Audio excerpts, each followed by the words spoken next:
This is Ben Doughty for the hardest game with English cruiserweight champion Vidall Riley. I tend to feel people are expecting a little bit more colour and modern day trash talk from that presser today. It didn't turn out that way.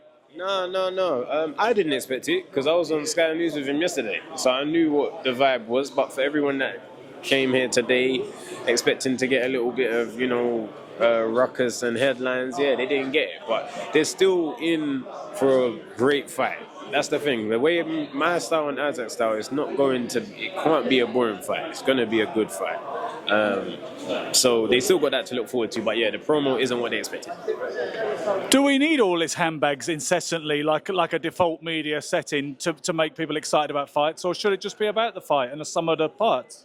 It depends. Depends on the two people involved. Depends on the characters.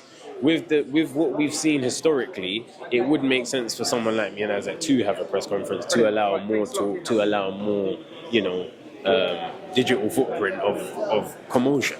But because that's not happened, I guess maybe you're right. Maybe we should just focus on the fight. I spent a lot of time at the Repton 20 odd years ago, and round about circa 2005, 2006, I saw this little black kid, 8 years old, like a prodigy. He was like just ridiculously mature for an 8-year-old, looked like a more mobile version of Floyd Mayweather Jr. Was that you? It was me.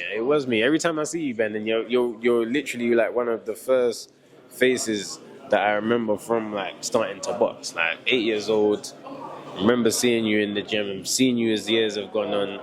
I'm always happy to see you well.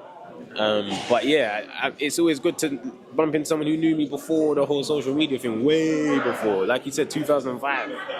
I'm kind of touched that you remember, honestly, because I wouldn't know if you did. I only knew that today. But regardless, people have accused you of not being the real deal. I remember that prodigy kid, and then I wondered whatever happened to you occasionally. Then I saw you were training KSI, which was not the best reference point for an old schooler like me. And I thought, maybe he doesn't really want this. He doesn't really want to be a champion. Apparently, I was wrong.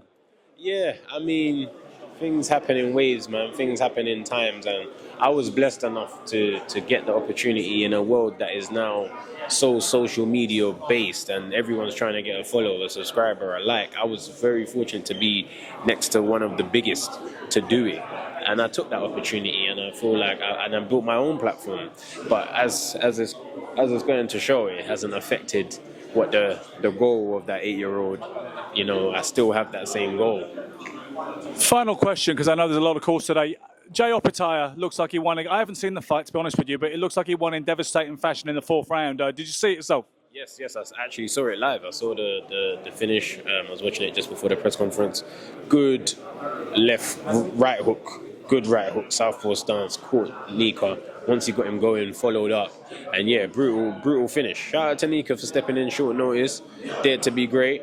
But Opetaya moves on, and as we know, he wants to unify the division, and I'm pretty sure he has a good chance of that. Thank you for making time for the hardest game. We will have a long sit-down sometime after the fight when you take care of business. Thanks, champ.